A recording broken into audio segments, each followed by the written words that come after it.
The neon sign of the Crossroads Diner flickered against the darkening Ohio sky, casting alternating shadows of red and blue across the rain-slicked asphalt of the parking lot.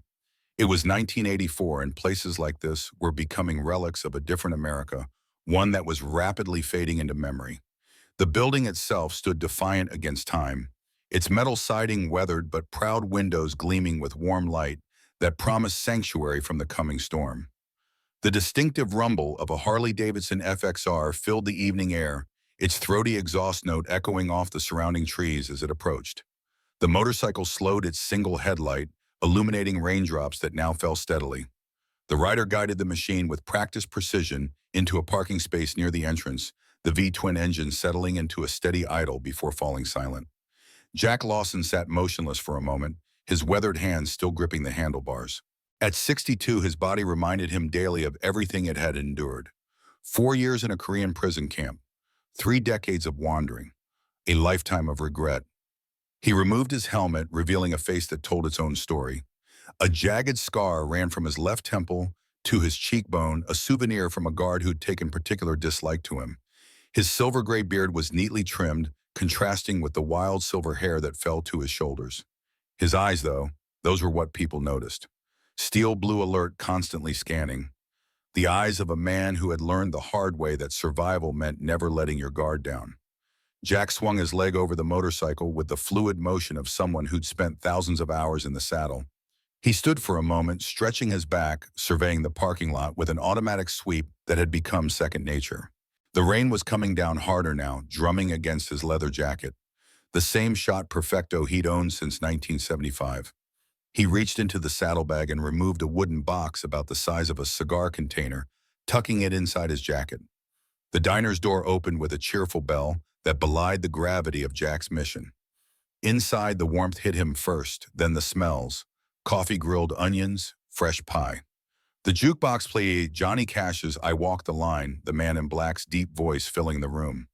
Several patrons turned to look at the newcomer, their expressions shifting from curiosity to caution as they took in his appearance.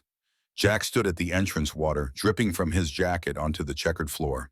His eyes adjusted to the light, automatically noting exits positions of the other customers. Potential threats. Old habits. The diner was decorated in classic 1950s style. Red vinyl booths, chrome trim, black and white photographs on the walls. One photo in particular caught his attention: a group of young men in military uniforms standing before a helicopter. His heart skipped a beat as he recognized 3 faces among them. He moved toward the counter, his boots making little sound despite his size. A man his age shouldn't be able to move that quietly. The few customers, mostly older men nursing coffee and a pair of truck drivers finishing late dinners, watched him with sideways glances. A stranger in a small town always drew attention. A stranger who moved like Jack drew concern.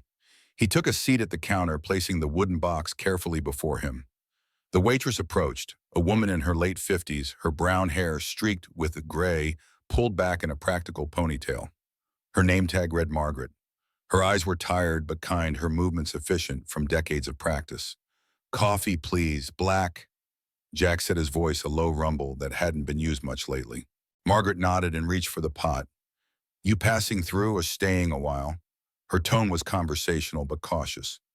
Jack's eyes moved to the photograph on the wall again. "Depends on what I find," he answered cryptically. She followed his gaze to the photograph and froze, the coffee pot suspended in midair. Something flickered in her expression. Recognition, then wariness. "You knew them," she said, not a question. Jack nodded once. "Frank Miller? Is he around?" The coffee pot trembled slightly in her hand. She set it down without pouring. "Frank passed away 3 months ago. Car accident."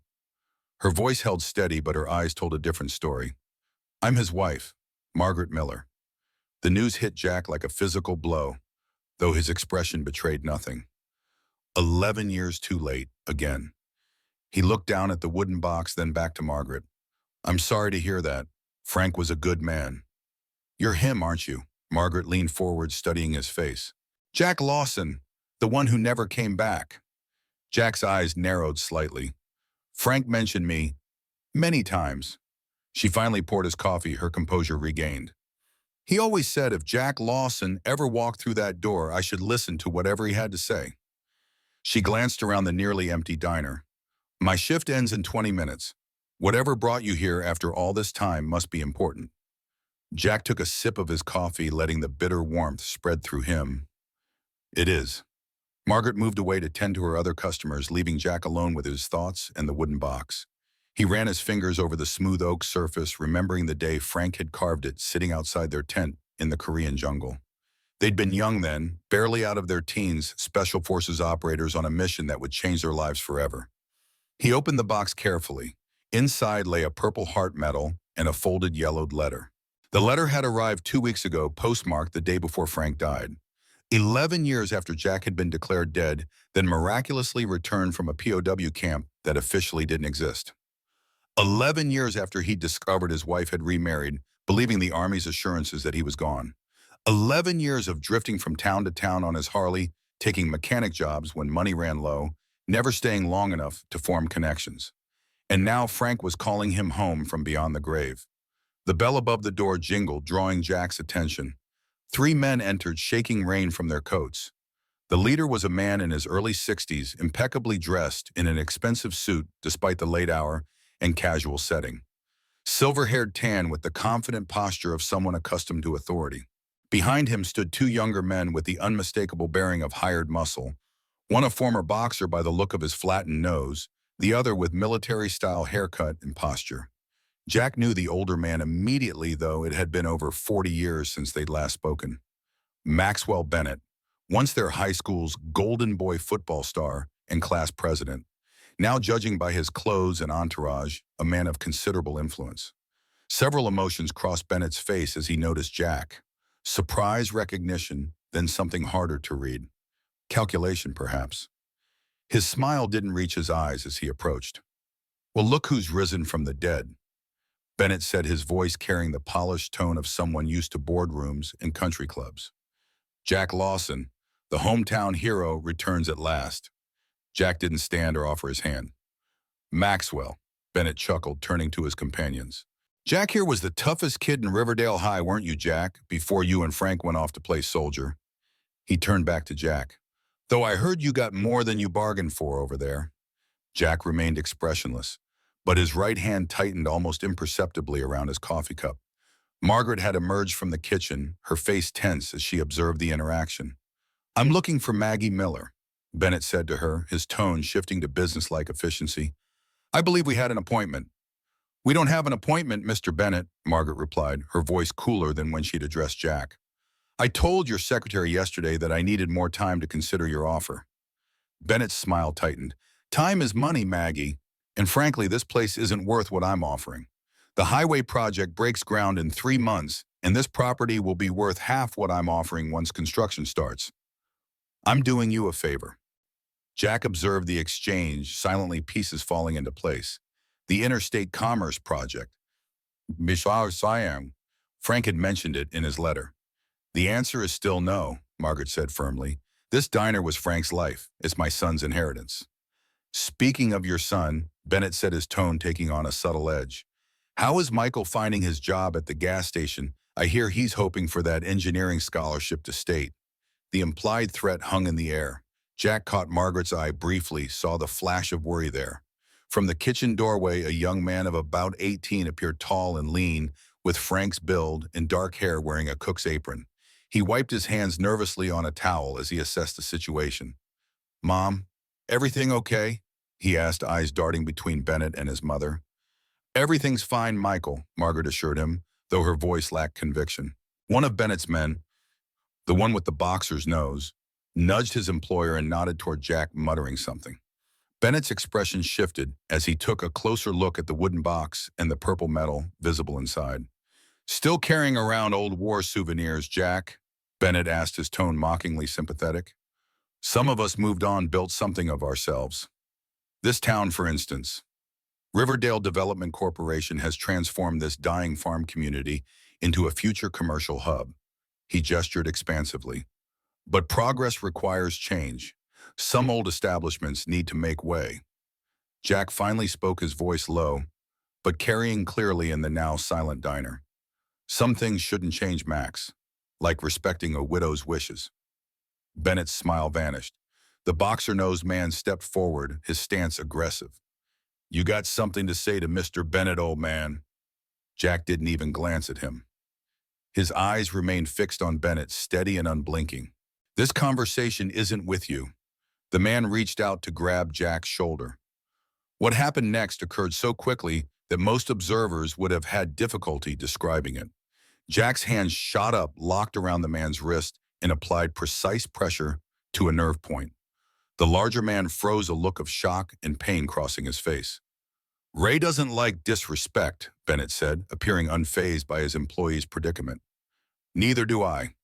Jack released the man's wrist with a slight twist that caused him to stumble backward. That wasn't disrespect, just establishing boundaries. Bennett studied Jack for a long moment, then nodded to his men. We'll continue this discussion another time, Maggie, when there are fewer distractions.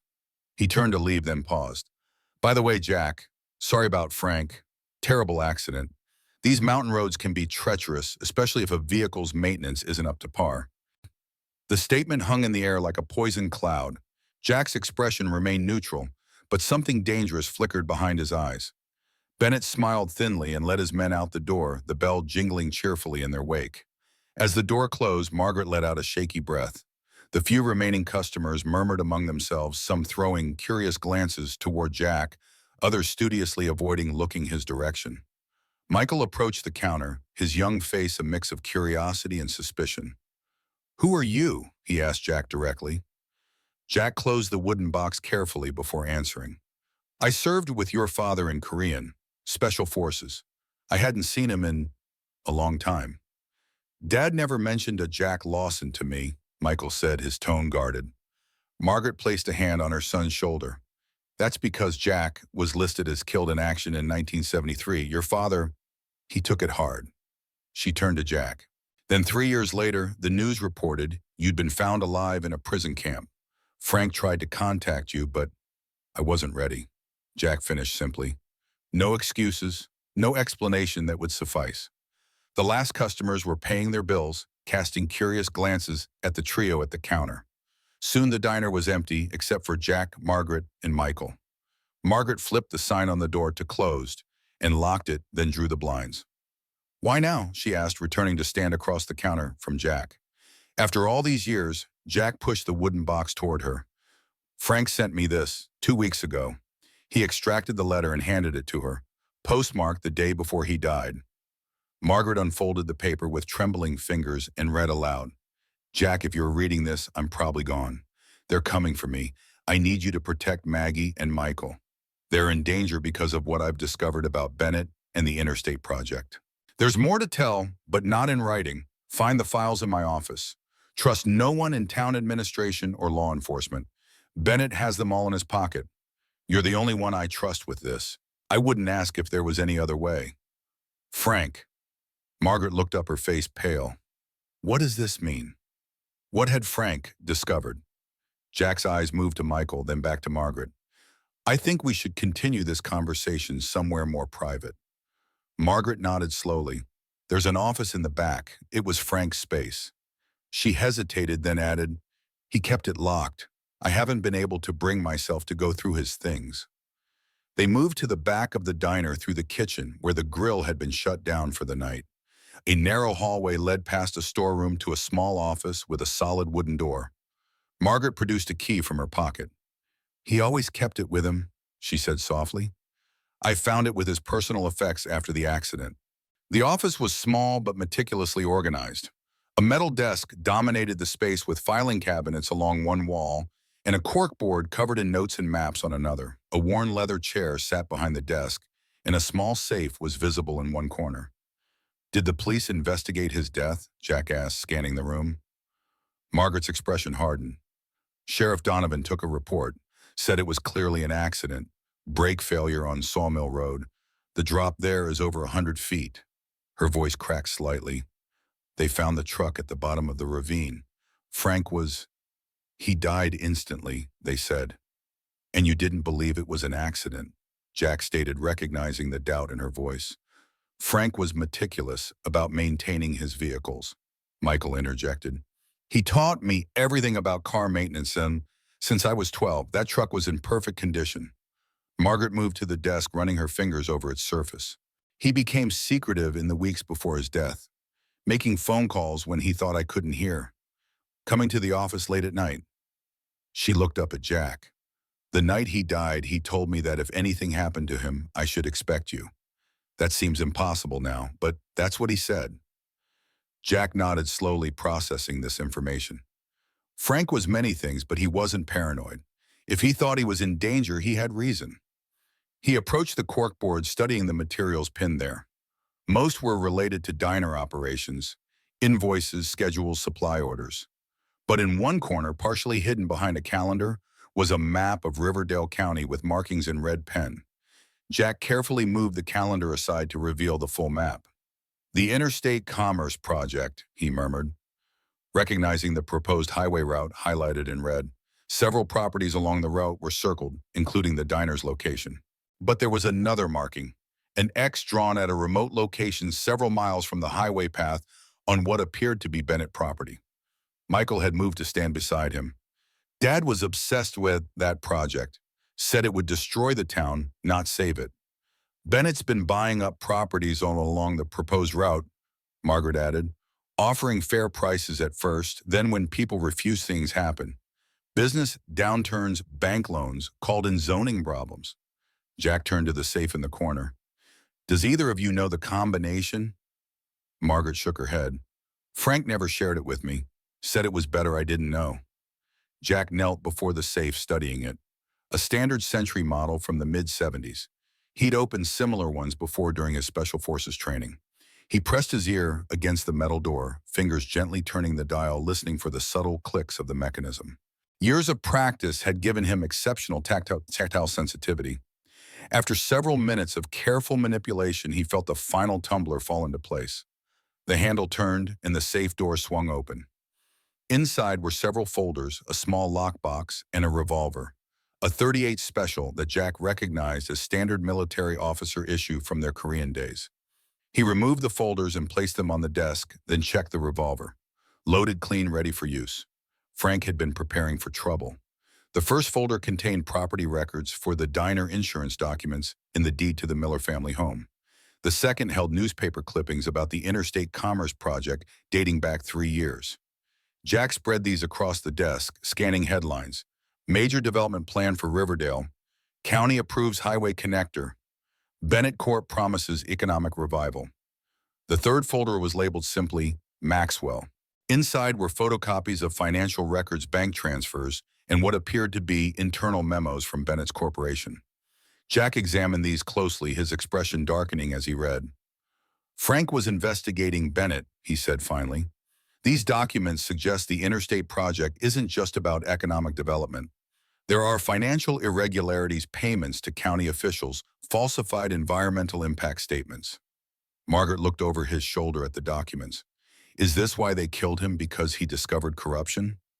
Possibly, Jack conceded, but his instincts told him there was more. He opened the small lockbox, finding inside a single cassette tape labeled Eddie, June 15th, and a folded piece of paper. The paper contained a series of numbers and what looked like geographic coordinates. Who's Eddie? Jack asked, looking up at Margaret. A shadow crossed her face. Eddie Thompson. He served with you and Frank, didn't he? Frank told me he died in Korean. Jack's expression remained carefully neutral, but his mind was racing. Eddie Thompson, the third member of their Special Forces team, had supposedly died during the mission that led to Jack's capture in '69. At least that was the official story. That's right, he said carefully. At least that's what I was told. Michael, who had been examining the map, pointed to the X marked on the Bennett property. Do you think this has something to do with it? Dad drove out that way several times in the weeks before he died. Jack pocketed the cassette tape and the note with coordinates. I intend to find out. He turned to Margaret. Frank asked me to protect you both. That means I need to understand what he was involved in, and why Bennett seems so interested in this diner specifically. Margaret sank into a chair, the weight of the situation evident on her face. We're 3 months behind on the bank loan. Bennett's the majority shareholder in Riverdale First National. If we can't make the payments, the bank takes the diner and Bennett gets what he wants anyway. How much do you need to catch up? Jack asked. $20,000, Margaret replied, her voice hollow. Frank had a life insurance policy that would cover it, but the company is stalling on the payout, demanding more documentation about the accident. Another Bennett connection, Jack murmured, making the connection. Who's handling the insurance claim? Midwestern Life and Casualty, Michael answered. Their regional office is in Columbus. Jack nodded, filing this information away. Tomorrow I'll see what else I can learn about Frank's accident in this interstate project. For tonight, he paused, then continued with a gentleness that seemed at odds with his weathered appearance. Is there somewhere nearby I could stay? Margaret seemed surprised by the question. There's a motel on the edge of town, but she hesitated, then continued more firmly. Frank would want you to stay here. We have a spare room upstairs. Jack shook his head. I don't want to impose, and it might be safer if Bennett doesn't know I'm connected to you. Michael, who had been quiet for some time, spoke up. There's the apartment above the garage. Dad used it as a workshop, but it has a bed and bathroom. It's separate from the house with its own entrance. Jack considered this, then nodded. That would work. Thank you. As they prepared to leave the diner, Jack gathered the documents and replaced them in the safe.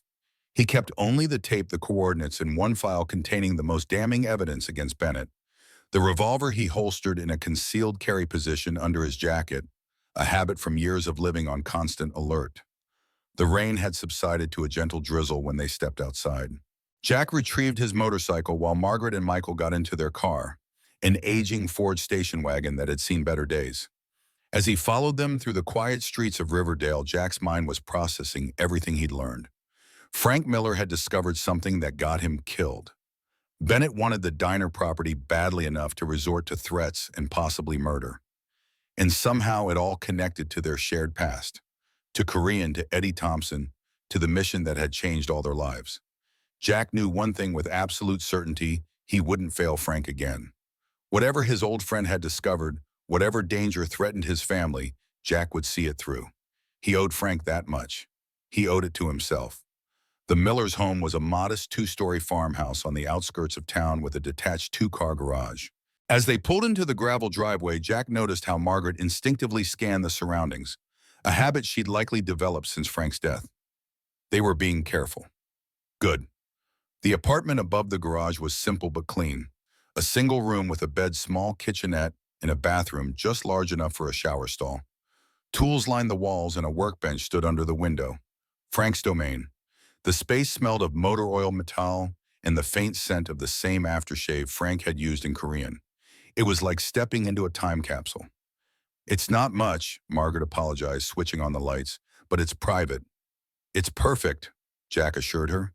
And it was, defensible with clear sight lines to the approach road and multiple exit options. Old habits. Michael brought in fresh linens for the bed, while Margaret found clean towels.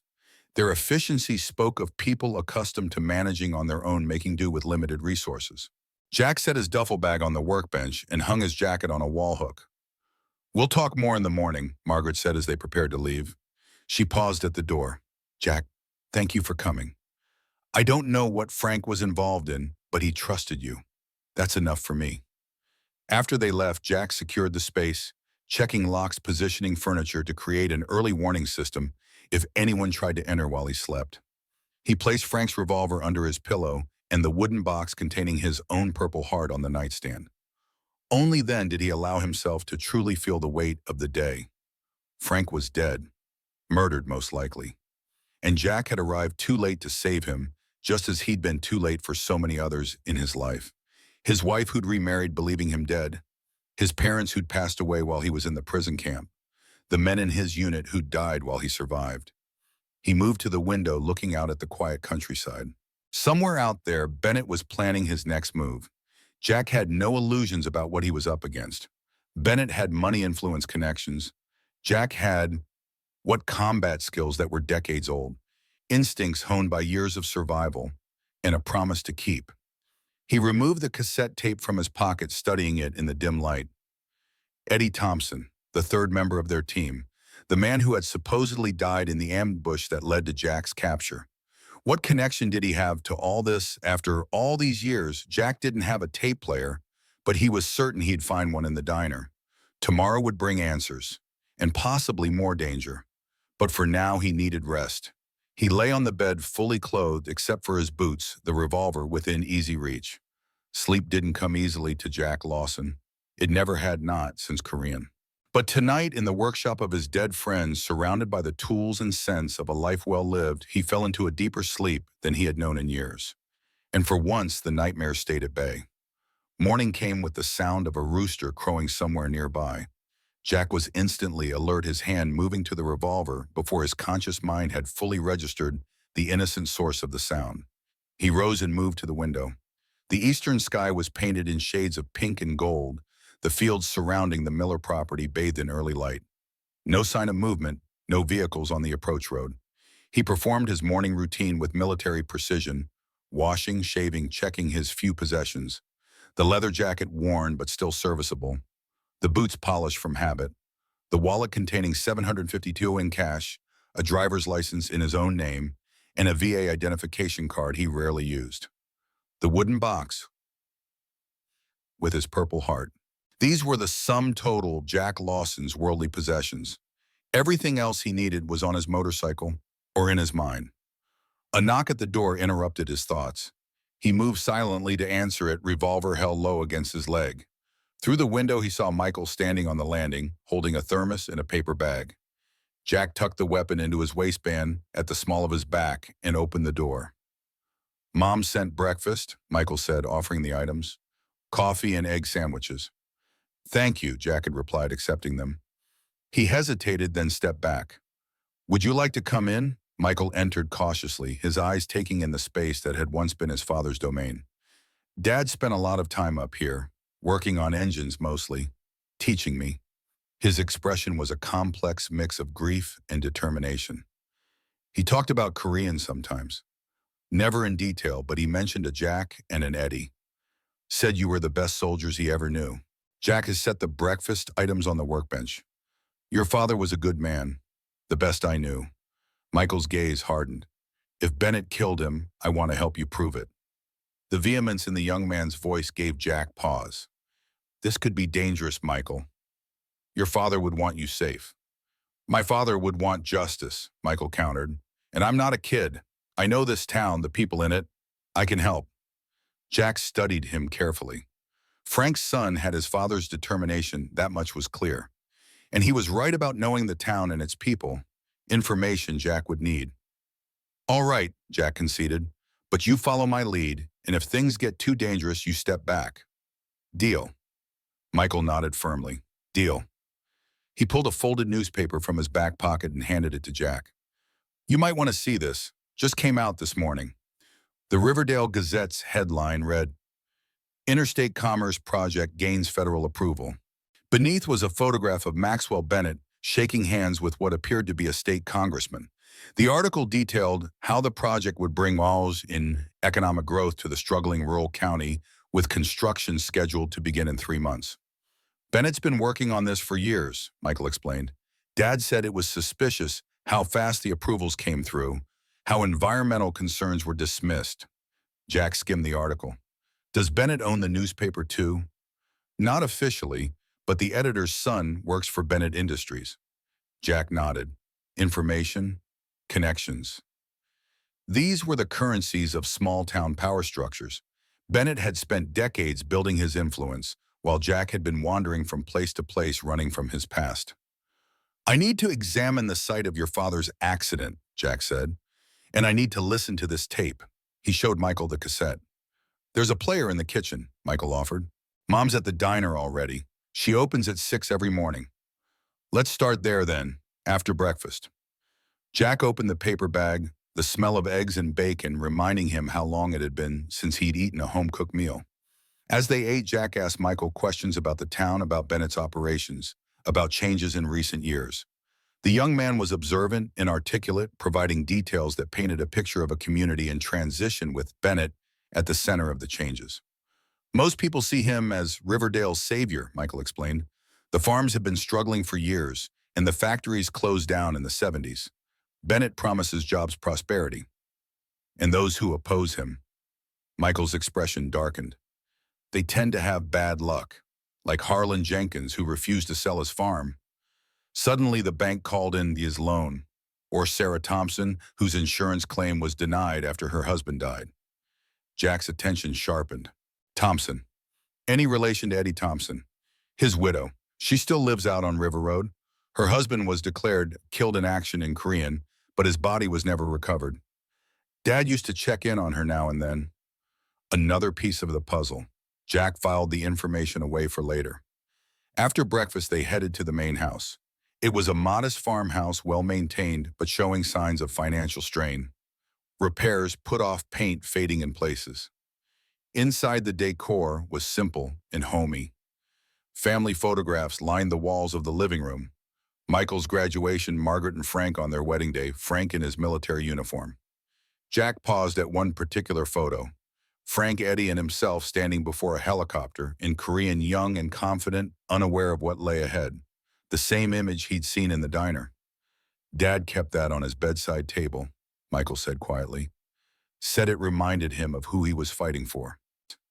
The kitchen was warm and inviting with checked curtains and well-used appliances. Michael located a cassette player on the counter and inserted the tape Jack had found in Frank's safe. The recording began with static, then Frank's voice emerged, older than Jack remembered, but unmistakable. June 15, 1984, meeting with Eddie Thompson at Riverside Motel Room 12. Jack and Michael exchanged glances of surprise. Eddie Thompson, supposedly dead for 15 years, had met with Frank just weeks before Frank's death.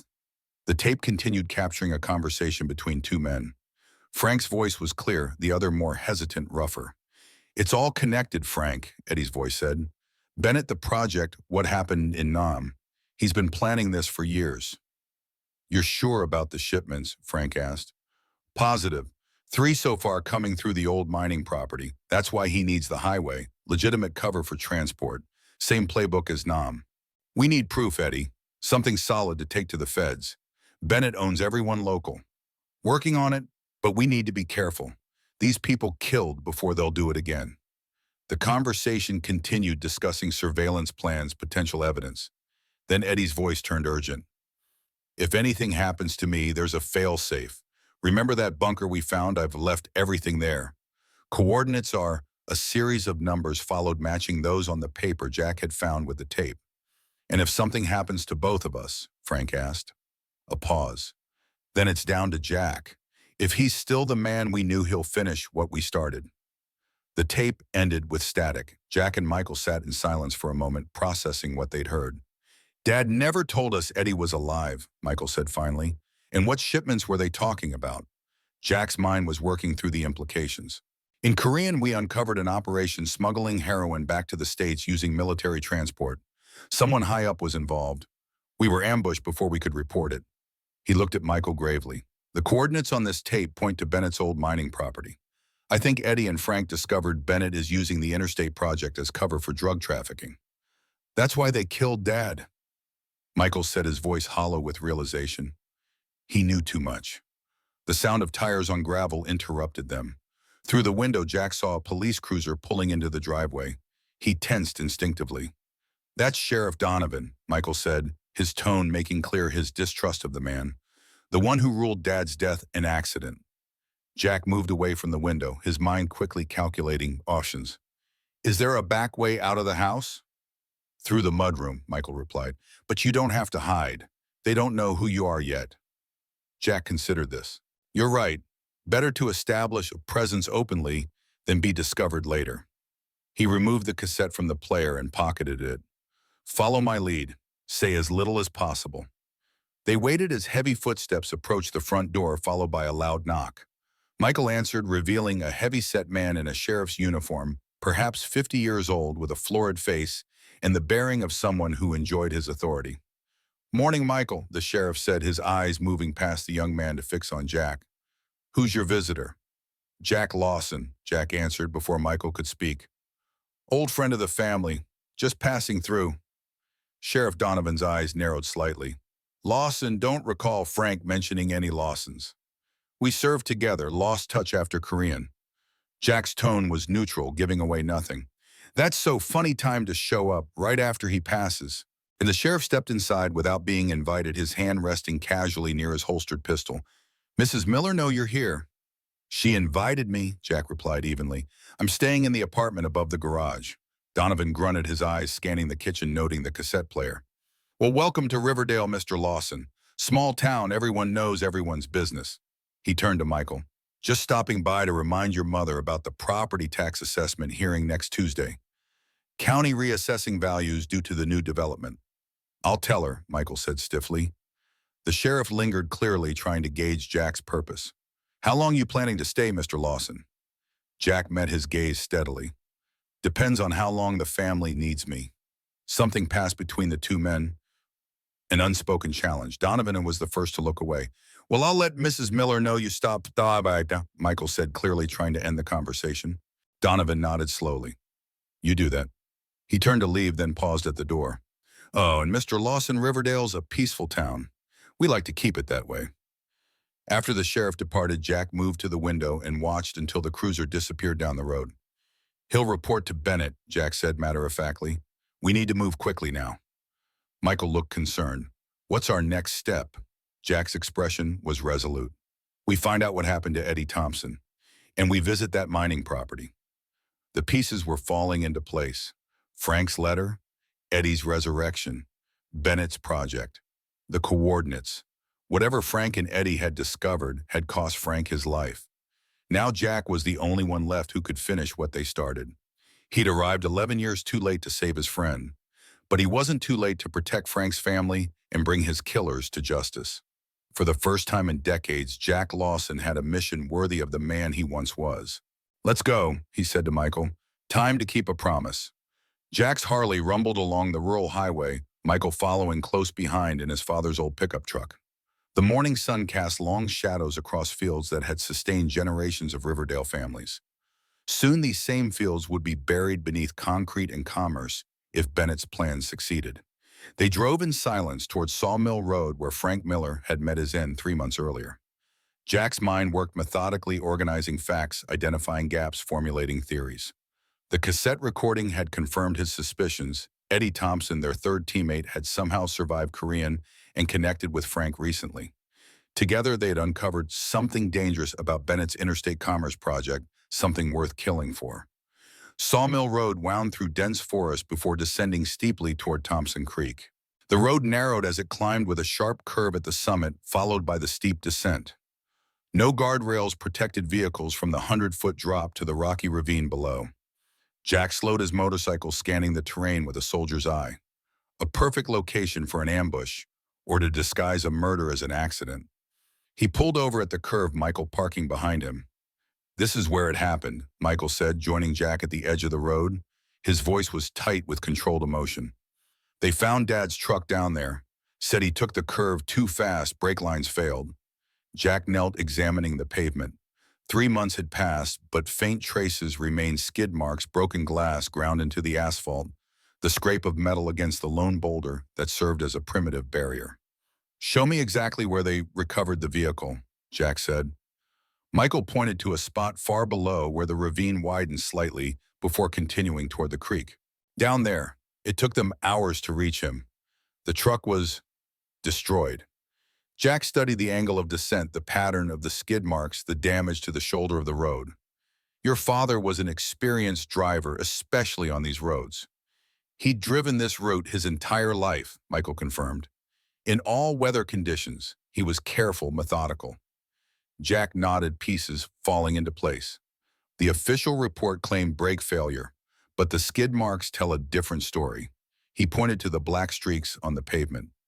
These indicate your father did brake hard before going over. The brakes were working, at least initially. Michael's eyes widened. Then what happened? I believe someone forced him off the road, Jack said, moving to examine the outer edge. Look here.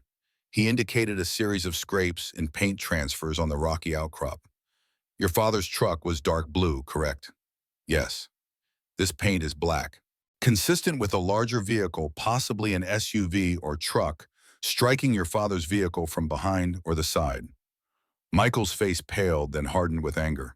Bennett's man Ray drives a black Suburban. Jack stood brushing dirt from his hands. I need to see the accident report and any photographs. Did the police share those with your mother? No, Sheriff Donovan said the case was straightforward, mechanical failure, no foul play. Convenient, Jack muttered. We need those records. They returned to their vehicles, Jack's mind already formulating a plan to access the police files. As they prepared to leave, a dark sedan appeared approaching slowly from the direction of town. Jack motioned for Michael to stay behind him. The car stopped and Sarah Thompson emerged from the driver's side. In her mid-50s, she carried herself with quiet dignity despite the lines of hardship etched on her face. Jack recognized her immediately, Eddie's wife, though time had silvered her once brown hair and deepened the resolve in her eyes. Michael Miller, she called, approaching cautiously. I thought that was you. Her eyes shifted to Jack, narrowing slightly. And you must be Jack Lawson. Frank mentioned you might return someday. Jack stepped forward, extending his hand. Mrs. Thompson, it's been a long time. She accepted his handshake, her grip firm and brief. Not since 1969. The military told me you died alongside Eddie in Korean. Her tone held no accusation, merely statement of fact. They told me the same about Eddie, Jack replied. Yet I have reason to believe he was alive as recently as 3 months ago. Sarah's expression remained carefully neutral, but something flickered behind her eyes, confirmation, Jack thought. She glanced around, surveying the empty road. This isn't the place to talk, she said quietly. Bennett has people everywhere. Follow me back to my house. We'll be safer there. They followed Sarah's sedan through winding back roads, taking an indirect route that suggested familiarity with evasion techniques. Jack noted with approval that she checked her mirrors frequently, made unexpected turns, and once pulled over briefly to ensure they weren't being followed. The Thompson property sat nestled against the foothills, a modest farmhouse surrounded by fields that had once grown corn but now lay fallow. A weathered barn stood to one side and an American flag hung limply from a pole near the front porch. It was the home of a woman who had learned to manage alone. They parked behind the house out of sight from the road. Sarah led them inside without speaking, her movements efficient and purposeful. The interior was neat but sparse with furniture that had seen decades of use. Photos of Eddie in uniform occupied prominent places, a shrine to a man long presumed dead. In the kitchen, Sarah put on a pot of coffee before turning to face them. How much do you know? She asked directly. Frank sent me a letter asking for help protecting his family, Jack replied. I found a recording of him meeting with someone identified as Eddie Thompson 3 months ago, discussing Bennett's development project and some kind of shipments. Sarah nodded slowly, a decision visibly forming in her mind. She moved to a bookshelf in the adjoining room and removed a false panel, extracting a thick envelope. Eddie didn't die in Korean, she confirmed, returning to the kitchen table. He was captured alongside you, Jack, but sent to a different camp. After the war ended, he learned things that made him dangerous to certain people. He came home in 1975, but he couldn't come home to me, not officially. She opened the envelope, spreading photographs across the table. He's lived under different names, moving frequently. We maintained contact through coded messages and classified ads, occasional secret meetings. For 20 years, he's been gathering evidence. The photographs showed various locations around Riverdale County, Bennett's mining property, remote airstrips, meetings between Bennett and men with military or government bearings. Dates stamped in the corners indicated a long-term surveillance operation spanning years. Eddie discovered that Bennett was part of a network that began during Korean officials, contractors, and local authorities who used military transports to smuggle heroin back to the States. After the war, they evolved. Now they use private companies, development projects, and political connections to move drugs, launder money, and maintain power. Jack studied the photos intently. Your husband's been investigating this for 2 decades. Sarah nodded. It became his mission. When Bennett announced the interstate project 3 years ago, Eddie recognized the pattern major infrastructure development as cover for expanded trafficking operations. He reached out to Frank, knowing his position in the community might help gather evidence. And now both Frank and Eddie are dead, Jack said grimly. Sarah's face tightened with pain. Eddie disappeared 6 weeks ago. His last message said he'd found proof at Bennett's mining property, something that would expose the entire operation. He planned to meet with federal authorities. She met Jack's gaze directly. He never made it. Michael, who had been examining the photographs, looked up sharply. These coordinates on Dad's note, they match a location on Bennett's property, Sarah confirmed with a phone. An abandoned vertical shaft from the old silver mining days. Eddie believed Bennett was using it to store shipments before distribution.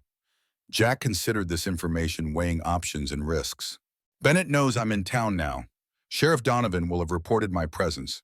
If we're going to find whatever Eddie discovered, we need to move quickly before they sewer or destroy it. It's not that simple, Sarah cautioned.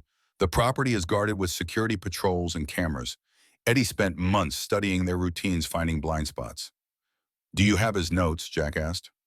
Sarah hesitated, then nodded. In the barn, along with something else you'll need. The barn's interior was dim and dusty, smelling of hay and old motor oil. Sarah led them to the back, where she unlocked a trap door concealed under farm equipment. Below was a small room, a bunker of sorts, containing a desk, filing cabinets, and communication equipment. Eddie's command center, she explained, switching on a bare bulb that hung from the ceiling. He operated like he was still behind enemy lines. In many ways, he was. The walls were covered with maps, photographs, and diagrams.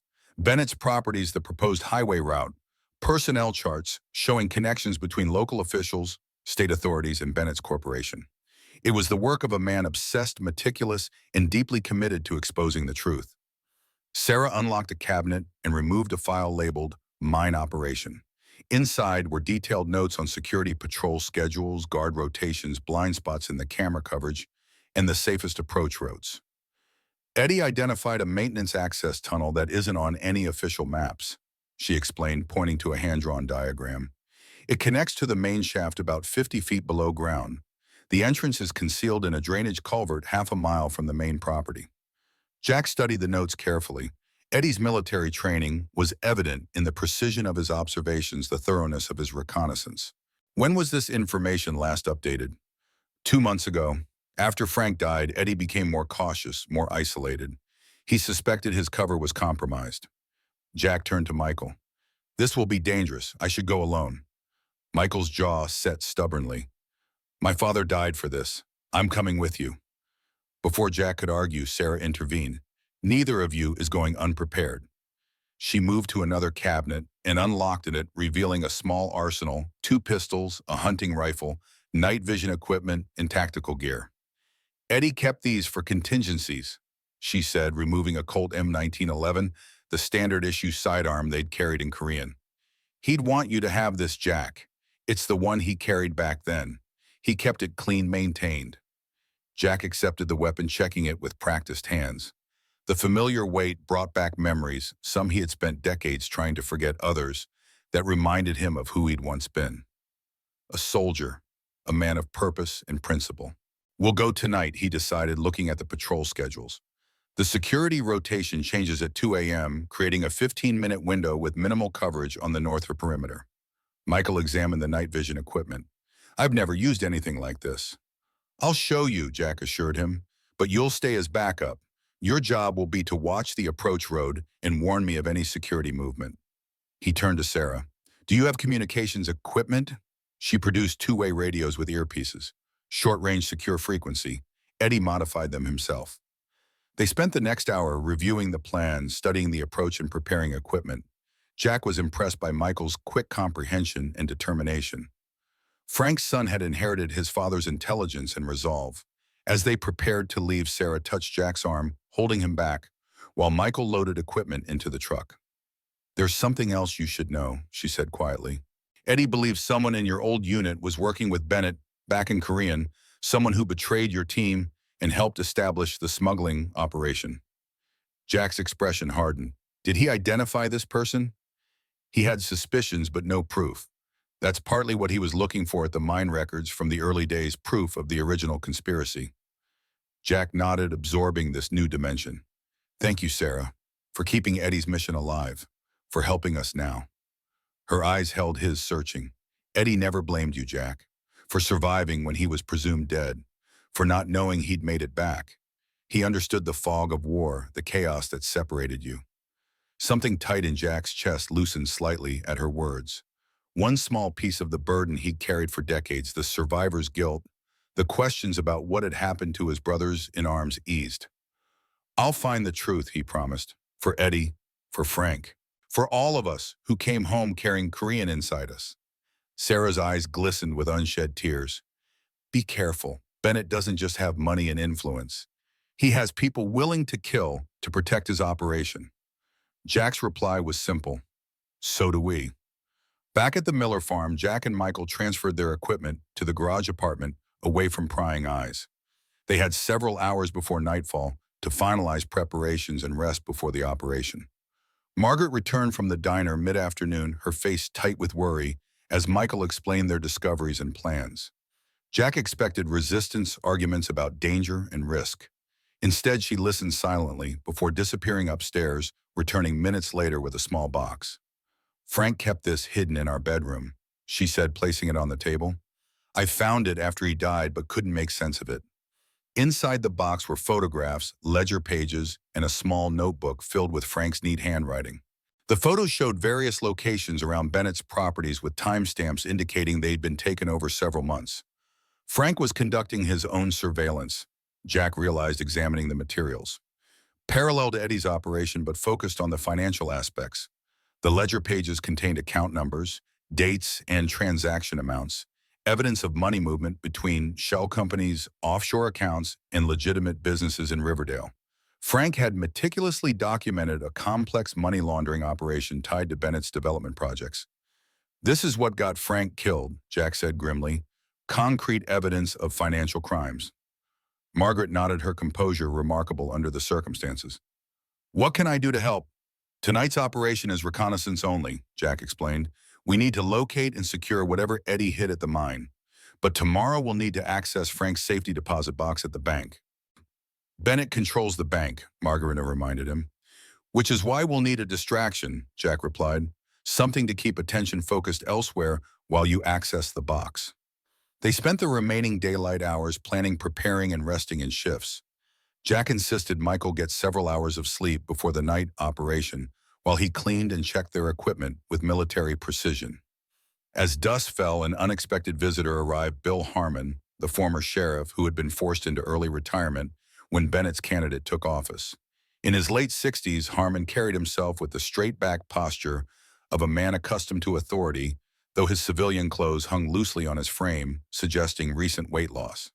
Margaret greeted him cautiously at the door. Bill, what brings you out here? Information, he replied, his voice low.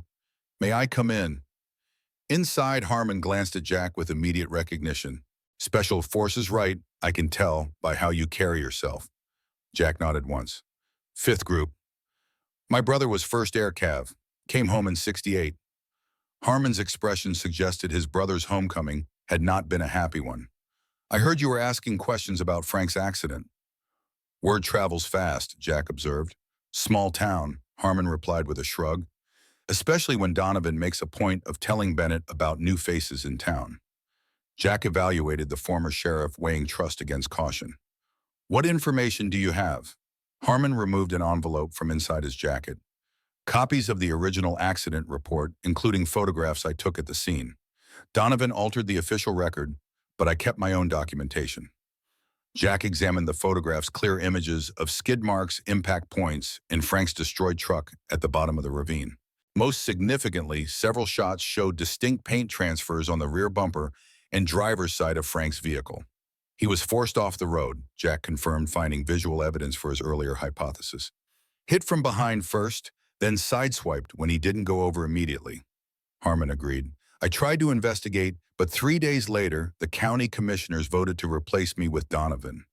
My accident reconstruction expert was fired the same week. Why are you sharing this now? Jack asked directly. Harmon's weathered face hardened with resolve. Because Frank Miller was my friend for 40 years. Because I've watched Bennett corrupt this town piece by piece. And because I'm dying of pancreatic cancer and have nothing left to lose. The blunt admission hung in the air for a moment before Harmon continued.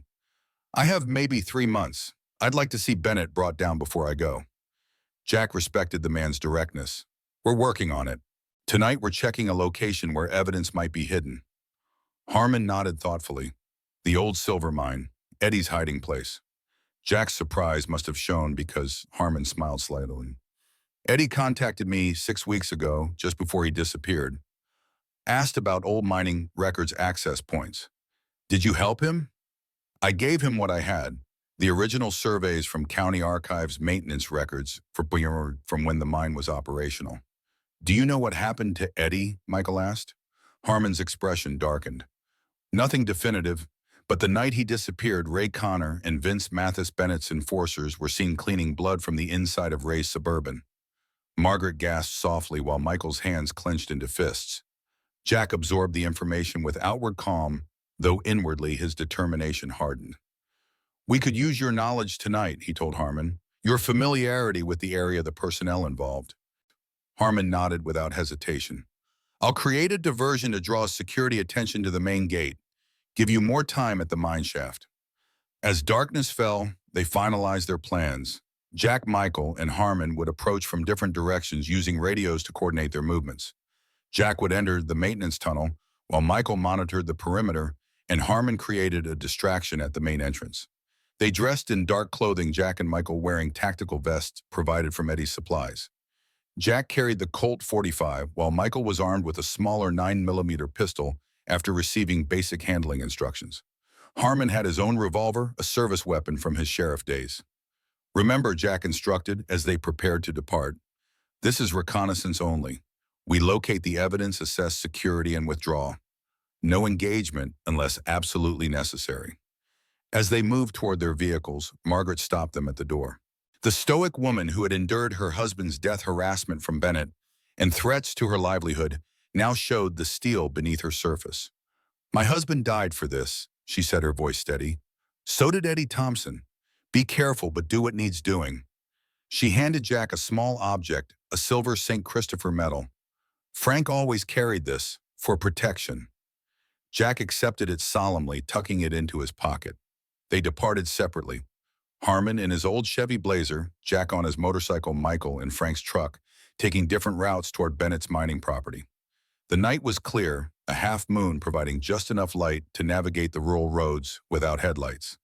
Jack led the way, his motorcycle's engine muffled to reduce noise.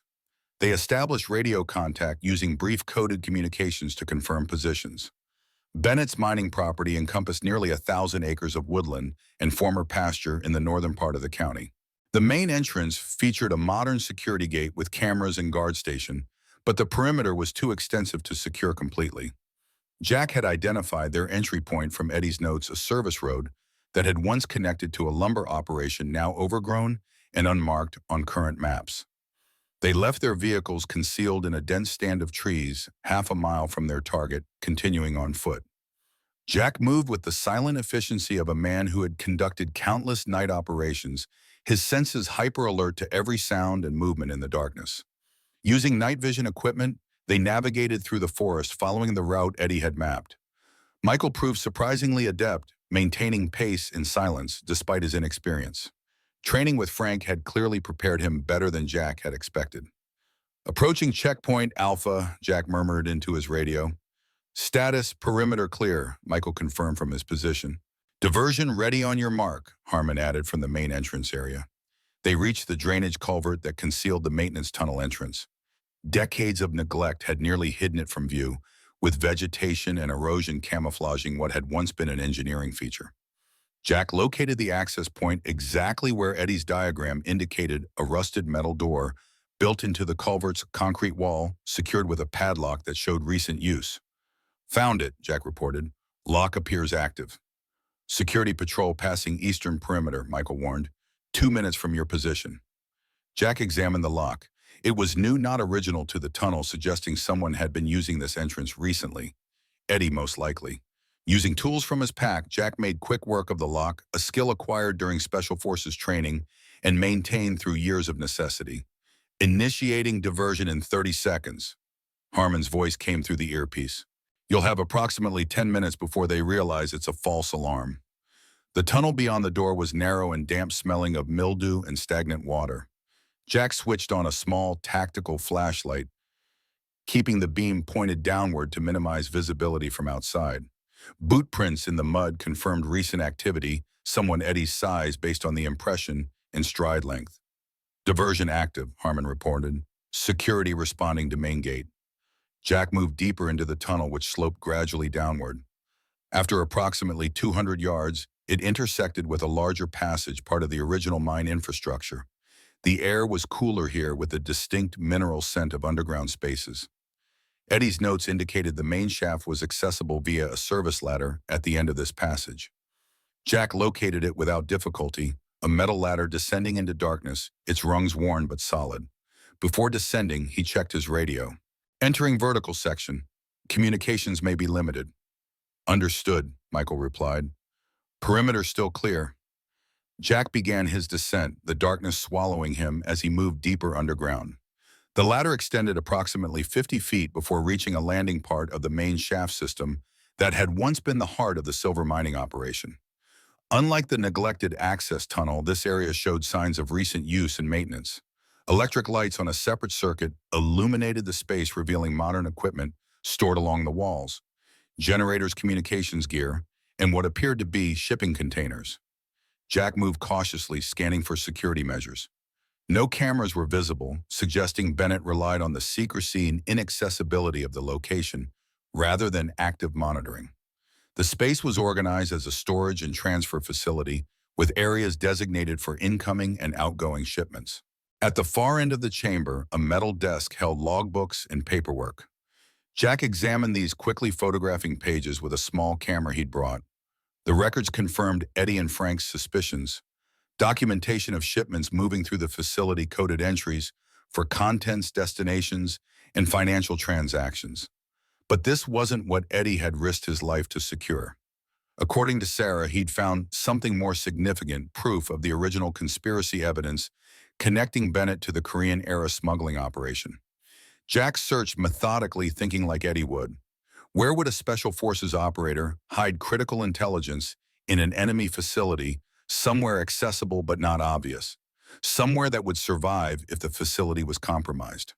The answer came as he examined the chamber's construction. The original mining operation had ventilation shafts, narrow conduits that connected different levels of the mine. Most had been sealed or repurposed during modernization, but one section of wall showed signs of recent disturbance. Jack investigated the area, finding a loose panel that concealed a small cavity. Inside was a waterproof case containing a laptop computer, external hard drives, and a thick folder of documents. A note in Eddie's handwriting was taped to the case: insurance policy, JL if necessary. JL Jack Lawson. Eddie had prepared this for him, specifically anticipating that he might need to pass the mission to his former teammate. Jack secured the case in his backpack, then continued photographing the facility to document its current operations. His radio crackled with Michael's urgent voice. Security returning to normal patrol routes. 2 minutes to your position. Jack completed his documentation and began his withdrawal, climbing the ladder with the precious cargo secured to his back. At the top, he paused to ensure no sound came from the tunnel before proceeding. Moving to extraction point, he reported, his voice barely above a whisper. Problem. Michael responded immediately. Additional patrol vehicle approaching from the south, blocking our planned exit route. Jack processed this complication without breaking stride. Alternate route, Charlie. Meet at secondary rendezvous. He moved through the tunnel efficiently, his senses heightened by the knowledge that security patrols were converging on his location. Near the exit, he paused, listening intently for any sound from outside. Clear for exit, Michael confirmed after a tense silence. Jack emerged from the culvert into the night air, immediately moving to cover among the trees. The moon had passed behind clouds, providing additional concealment as he navigated toward their secondary meeting point, a clearing a quarter-mile east of their original approach. He reached the clearing to find Michael already waiting, tense but composed. Harmon's diversion worked, Michael reported. Security responded to a trespassing wildlife researcher at the main gate. He's clear and heading to the rendezvous. Good, let's move. Jack led the way back to their vehicles, maintaining vigilance despite their apparent success. Years of experience had taught him that the most dangerous phase of any operation was the extraction, when fatigue and false confidence could lead to mistakes. They reached their vehicles without incident and departed separately, reconvening at Sarah Thompson's farm as planned. Harmon arrived shortly after, a satisfied expression on his weathered face. Played the confused old former sheriff perfectly, he reported as they gathered in the barn's hidden room. Claimed I was following up on reports of trespassers. They were so busy explaining why I had no authority that they never checked the perimeter alarms. Jack placed Eddie's case on the desk, opening it carefully. The laptop was password protected, but a sealed envelope taped to its underside contained access credentials, Eddie's final precaution to ensure the information would be accessible. "What did you find?" Sarah asked, her voice tight with anticipation and dread. "Evidence," Jack replied, powering on the computer. "Exactly what Eddie promised. Documentation of current operations, shipping records, financial transactions." As the computer booted, Jack examined the paper documents from the case. These were older, some dating back to the early 1970s, and included military transport manifests, financial records, and correspondence between Bennett and various officials. Most significantly, there were photographs, surveillance images showing a younger Maxwell Bennett meeting with military officers in Korea inspecting cargo, exchanging documents. The final photo showed Bennett with three other men, one in military uniform, one in civilian government attire, and the third. "That's Captain Lawrence," Jack said, recognition dawning. Our commanding officer, Sarah, leaned closer, studying the image. "Eddie mentioned him, said he suspected someone in your chain of command was involved, but could never confirm it." "This confirms it," Jack said grimly. "Captain Lawrence authorized our reconnaissance mission into the area where we were ambushed. He knew exactly where we'd be when we'd be there." Michael examined the documents spread across the desk. "Is this enough to bring down Bennett?" "It's enough to start," Jack assessed. "The connection provides context and establishes the historical pattern, but the current operation is what will interest federal authorities." The laptop had finished booting, and Jack navigated through Eddie's meticulously organized files. They contained comprehensive documentation of Bennett's current drug trafficking operation, shipments disguised as construction materials for the interstate project distribution networks throughout the Midwest, financial trails showing how proceeds were laundered through legitimate businesses, including Riverdale Development Corporation. Most damning were video recordings Eddie had somehow obtained meetings between Bennett and his associates discussing operations, handling products, counting money. Bennett's voice was clearly identifiable, his face visible in multiple clips. "Eddie risked everything for this," Sarah said softly, watching the video evidence of her husband's final mission. Jack nodded solemnly. "And we'll make sure it wasn't in vain." They spent the next hour reviewing the evidence, identifying the most compelling documentation for presentation to authorities. Jack was careful to create duplicates of everything, recognizing that Bennett's influence might compromise initial attempts to bring him to justice. "We need someone we can trust," Harmon said. "Someone beyond Bennett's reach." "I have a contact at the FBI field office in Cincinnati," Jack revealed. "Someone from the old days, unconnected to local politics." "Can they be here by tomorrow?" Sarah asked. Jack checked his watch, nearly 3 a.m. "I'll make the call at first light, but before we involve federal authorities, we need one more piece of evidence." "The safety deposit box," Michael realized. "Dad's financial records." Jack nodded. "Those documents will connect the money laundering operation directly to Bennett's legitimate businesses. Complete the picture." They finalized their plan for the morning. Margaret would access the safety deposit box at Riverdale First National, while Jack created a diversion to draw attention away from her. Michael would remain with Sarah to continue organizing the evidence and prepare copies for federal authorities. As they prepared to leave, Jack took Sarah aside. "Eddie was a good man, one of the best I ever served with. He deserved to come home to you properly, to live the life that was taken from him." Sarah's composure cracked slightly, grief showing through her strong exterior. "He never stopped trying to make things right. Even when he couldn't come home, he never stopped fighting for what was right." "We'll finish his mission," Jack promised, "and we'll make sure the world knows what he sacrificed." Back at the Miller farm, Jack secured Eddie's evidence in the garage apartment while Michael briefed his mother on their discoveries and the plan for the morning. Dawn was approaching as Jack finally allowed himself a brief rest, though decades of vigilance kept him in a state of semi-alertness even in sleep. He awoke 2 hours later to the sound of vehicles approaching the farm, multiple engines moving with purpose. Instantly alert, he moved to the window in time to see 3 police cruisers and a black Suburban pull into the driveway. Sheriff Donovan emerged from the lead vehicle, followed by Ray and Vince from the Suburban. Additional deputies took flanking positions as Donovan approached the house. Jack grabbed his radio. "Michael, law enforcement at the house. Appears hostile. Get your mother to safety if possible." "Too late," came Michael's tense reply. "They're already at the door." Jack assessed the situation rapidly. The evidence from the mine was secure in his possession, but Margaret and Michael were vulnerable. Direct confrontation would escalate the situation dangerously. He watched as Donovan pounded on the front door, his stance aggressive. When Margaret answered, the sheriff handed her an official document. "Search warrant," Michael reported through the radio. "They're claiming anonymous tip about stolen property from Bennett Mining." Jack understood immediately. "They know we accessed the mine. Someone spotted us or detected the intrusion afterward." "What do we do?" Michael asked, his voice tense but controlled. "Let them search," Jack instructed. "There's nothing incriminating in the house. Maintain calm, answer minimally. Where's the evidence from Frank's box?" "Still at the bank. Mom was going this morning." Jack made a rapid decision. "Tell your mother to proceed as planned. I'll handle things here. And Michael, whatever happens, say nothing about the mine or Eddie's evidence." He watched as deputies entered the house, beginning their search. Donovan remained on the porch speaking with Margaret, while Ray and Vince circled toward the garage toward Jack's position. The trap was closing. Bennett was moving to neutralize them before they could act. But Bennett didn't know what they'd already discovered, didn't realize how much evidence was already secured.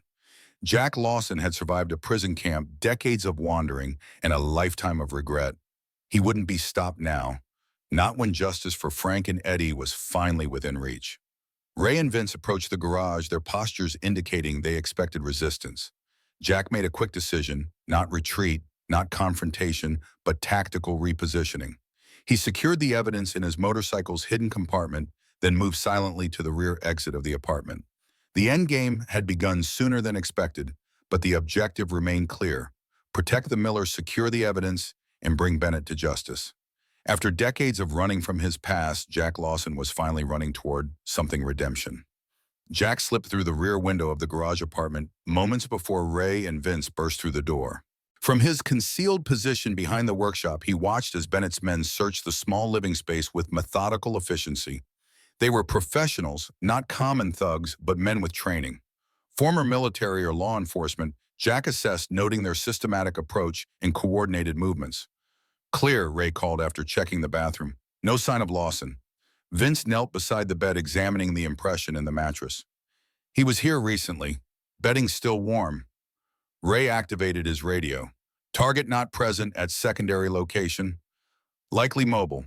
He paused, listening to instructions. "Understood. We'll secure any materials and continue search." Jack remained motionless as they ransacked the apartment, finding nothing of significance.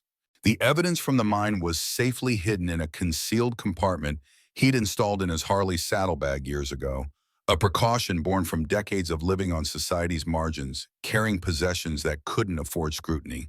He employed a gray man strategy, techniques he'd perfected during Sears survival: evasion, resistance, escape training. Moving only when the searchers looked elsewhere, using natural cover, leaving no trace of his passage. The weight distribution in his steps ensured silent movement across the gravel driveway. He maintained a relaxed posture despite the urgency. Tense muscles create visible movement patterns that trained observers can detect even at a distance. 3 minutes later, he was clear of the immediate search area, invisible to his pursuers, while maintaining full observation of their movements. When the men finally departed, Jack circled through the dense trees surrounding the property, maintaining a vantage point that allowed him to observe the ongoing search. Sheriff Donovan was directing deputies through the main house while Margaret and Michael stood on the porch, their postures tense but dignified. Jack felt a surge of admiration for their composure under pressure. His radio crackled softly. "Jack, this is Michael. They're searching everywhere but finding nothing. Mom told them you left early this morning after staying the night." "Good," Jack replied quietly. "Maintain that story. I'm nearby watching." They took Dad's files from his office. "Expected. Anything critical?" "No, just diner business records. The important documents are still at the bank." Jack considered their options. Bennett was moving aggressively, which meant he felt threatened. Perhaps security at the mine had discovered the intrusion earlier than expected, or someone had informed on them. Either way, the timeline had accelerated. "Change of plans," Jack decided. "Too risky for your mother to access the safety deposit box now. They'll be watching her." "What's our next move?" Michael asked. "I'll contact my FBI connection immediately rather than waiting. You and your mother should leave the farm. Once the search concludes, go to the diner as normal, maintain routine. I'll meet you there after I've arranged federal intervention. The search continued for nearly an hour before the sheriff and his deputies finally departed, leaving Ray and Vince parked across the street in their Suburban, waiting for Jack to return. Once the police were gone, Jack circled back to the garage from the densely wooded area behind the property. His motorcycle remained untouched, the evidence secure. He'd need to move quickly now, contact his FBI connection, and set things in motion before Bennett could eliminate the evidence they'd gathered. His phone vibrated with an incoming call from an unfamiliar number. Jack answered cautiously. Lawson. Bill Harmon's voice came through, strained with urgency. Bennett's made his move. State police just arrested Sarah Thompson for trespassing and theft of corporate property. They're holding her at the county jail. Jack's jaw tightened. Bennett's tying up loose ends, eliminating witnesses. There's more, Harmon continued grimly. I've been monitoring police frequencies. Bennett's filed charges against you: assault, breaking, and entering theft. There's an APB out for your arrest. Expected, Jack replied calmly. They found evidence of our presence at the mine. You need to move fast. Bennett has connections in the state attorney's office. Once formal charges are filed, it becomes much harder to present your evidence credibly. Jack made a rapid decision. I'm calling my FBI contact now. Get to the Miller farm, help Michael and Margaret reach the diner safely. I'll meet you there when I can. He ended the call and immediately dialed another number, one he hadn't used in years, but had memorized as part of his Special Forces training. Never write down what can be compromised. Never forget what might save your life. After several rings, a gruff voice answered. Taylor? Frank Miller's dead, Jack said without preamble, and I've got evidence that Maxwell Bennett killed him. A pause. Jack Lawson, it's been a long time. Not long enough considering the circumstances. Robert Taylor had been with the Bureau for decades, working organized crime before heading the Cincinnati field office. They'd met during Jack's debrief after his rescue from captivity, forming a connection based on mutual respect and shared experiences.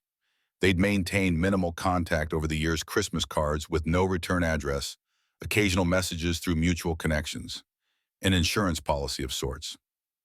Tell me, Taylor said simply. Jack outlined the situation concisely. Frank's murder disguised as an accident, Bennett's trafficking operation, and the evidence they'd recovered. Taylor listened without interruption.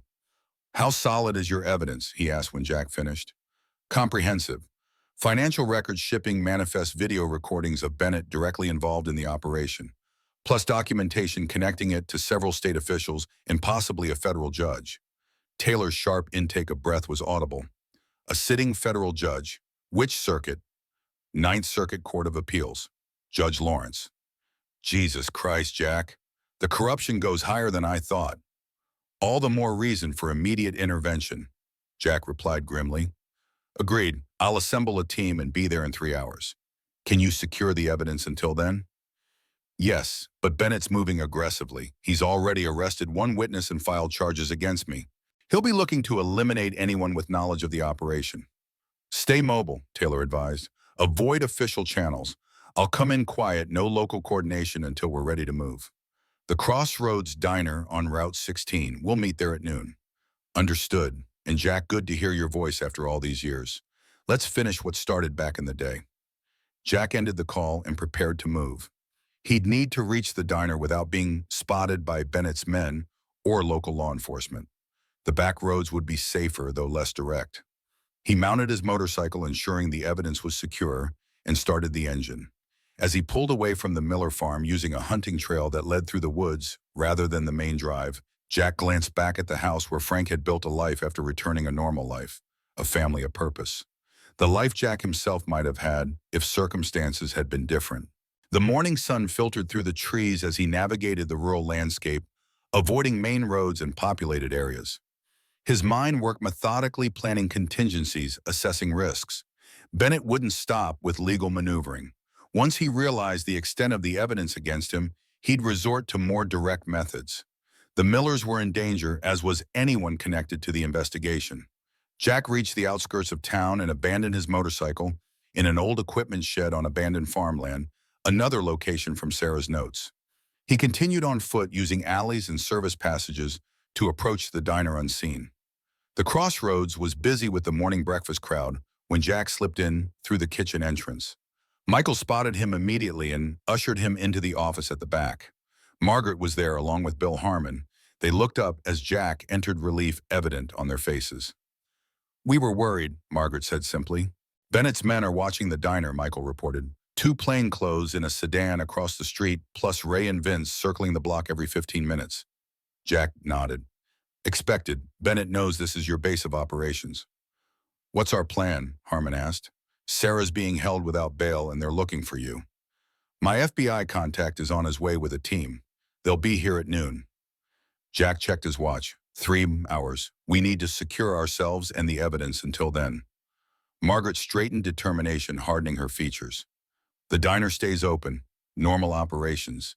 If we change routine now, Bennett will know something's happening." "Agreed," Jack said. "Your safety is in visibility right now. Too many witnesses for Bennett to act openly." He removed the external hard drive containing copies of the evidence from his pocket. "This stays with you hidden, but accessible. If anything happens to me before Taylor arrives, give this to him directly." Margaret accepted the drive, securing it in a concealed pocket of her apron. "Where will you be?" "Close but not visible. Bennett's men are watching for me specifically." Michael leaned forward. "What about Mom's safety deposit box? Dad's financial records are still there." Jack considered this. "Bennett will be watching the bank too, but those records would strengthen our case significantly." Harmon cleared his throat. "I might have a solution. My niece works as a teller at Riverdale First National. She's never approved of Bennett's influence in town." Jack nodded thoughtfully. "Can she access the vault?" "No, but she can create a distraction, perhaps help Margaret avoid notice." They formulated a plan. Harmon would contact his niece to arrange assistance while Margaret would visit the bank during the busy lunch hour, when the lobby would be crowded with customers. Jack would monitor from a concealed position nearby, ready to intervene if necessary. "Once we have the bank records, we'll reconvene here to meet Taylor's team," Jack concluded. "Until then, maintain normal operations and stay visible." As they prepared to return to their respective positions, Margaret paused, her hand on Jack's arm. "Frank believed in you. Even after all those years, he never lost faith that if he ever needed you, you'd come." Her eyes held his steadily. He was right. Jack felt something shift inside him, a small piece of the burden he'd carried for decades easing slightly. "I was too late for Frank. I won't be too late for justice." She held his gaze a moment longer. When Frank first came back, he was lost too. Took him years to find his way, but he did because he found people worth finding it for. The simple statement resonated with Jack in ways he couldn't fully articulate. For decades he'd existed rather than lived, drifting from place to place, taking temporary jobs, forming no lasting connections. Frank had found a different path. "Be careful," Margaret added softly. "We've already lost Frank. I don't want Michael to lose anyone else." Jack nodded, understanding the deeper meaning behind her words. He slipped out the back door and made his way to a vantage point in the vacant apartment above the hardware store across the street. From there, he could observe the diner, the street, and the approach to the bank 2 blocks away. The morning passed slowly, tension building as noon approached. Jack watched Bennett's men maintain their surveillance, noting their patterns and communications. They were well coordinated but predictable, a weakness he could exploit if necessary. At 11, Margaret left the diner for her banking errands, a routine task she performed every Friday. Jack tracked her progress toward Riverdale First National, noting that one of Bennett's watchers followed at a discreet distance. The bank was housed in a stately brick building that dated to the 1920s, its architecture reflecting a more prosperous era in Riverdale's history. Margaret entered and joined the line of customers waiting for teller service. Through binoculars, Jack observed the interior activity. Harmon's niece, a young woman at the center teller position, gave a nearly imperceptible nod as Margaret approached her window. After a brief transaction, she directed Margaret to the customer service desk, away from the main lobby and out of sight of the windows where Bennett's man was watching. 20 minutes later, Margaret emerged, her expression carefully neutral as she returned to the diner. The watcher followed, apparently satisfied that nothing unusual had occurred. Jack returned to the diner at 11:45, using the delivery entrance to avoid detection. In the office, Margaret was waiting, a slender envelope in her hands. "I got it," she said without preamble. Frank's documentation of every financial transaction between Bennett's companies and the bank over the past 3 years. Loan approvals that violated banking regulations, preferential interest rates, foreclosures on properties Bennett later acquired. Jack examined the documents quickly, noting their significance. This completes the picture. Evidence of both the illegal trafficking operation and the financial crimes that supported it. Michael entered, tension evident in his posture. Two men just came in, not Bennett's usual guys, suits government types. They're asking for you by name. Jack's instincts sharpened. Early federal response or Bennett's contacts in state government? How do we know? Margaret asked. We verify, Jack said, removing his phone. He stepped to the office window, observing the newcomers through the partially open blinds. Two men in dark suits, professional bearing, scanning the diner with practiced efficiency. Jack dialed Taylor's number. When he answered, Jack asked simply, "Did you send an advance team?" "Negative." Taylor responded immediately. "My team is still en route, ETA 30 minutes. No one else has been briefed." Understood. Jack ended the call and turned to the others. Not FBI, likely state police or attorney general's office. Bennett's connections moving against us before federal authorities arrive. What do we do? Michael asked. Jack made a rapid decision. Margaret, take the evidence and go out through the kitchen. Michael, create a distraction in the dining area. I'll handle our visitors. Jack, they could arrest you, Margaret protested. Better me than you with the evidence, he replied firmly. Get to the rendezvous point we discussed. Taylor will meet you there if I'm delayed. Margaret hesitated, then nodded, gathering the documents in the hard drive. She slipped out the back as Michael returned to the dining area. Jack watched through the blinds as Michael approached the men, gesturing emphatically about a problem in the kitchen. When they momentarily turned their attention to him, Jack emerged from the office, moving calmly but purposefully toward the front entrance. One of the men spotted him, eyes widening in recognition. Jack Lawson, State Police, stop right there. Jack paused, assessing options. The diner had nearly a dozen customers, witnesses to whatever happened next. Direct confrontation would endanger civilians and play into Bennett's narrative of Jack as a dangerous fugitive. Gentlemen, he said evenly, I believe we have a misunderstanding. The lead agent advanced, hand moving toward his concealed weapon. There's no misunderstanding. You're wanted for questioning regarding breaking and entering at Bennett mining property. Jack noticed Harmon entering the diner behind the agents, his expression signaling readiness to assist. Jack gave an imperceptible shake of his head, no direct intervention. I'd be happy to answer questions, Jack replied calmly, but I believe federal authorities would be interested in this matter as well. The agent's expression hardened. This is a state investigation. You'll come with us now. Actually, a new voice interjected from the doorway. This is now a federal investigation. Robert Taylor stood in the entrance, flanked by 4 agents and FBI windbreakers.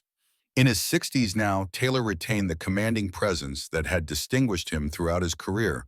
Silver-haired, broad-shouldered, with penetrating eyes that missed nothing. Federal Bureau of Investigation, Taylor announced, displaying credentials.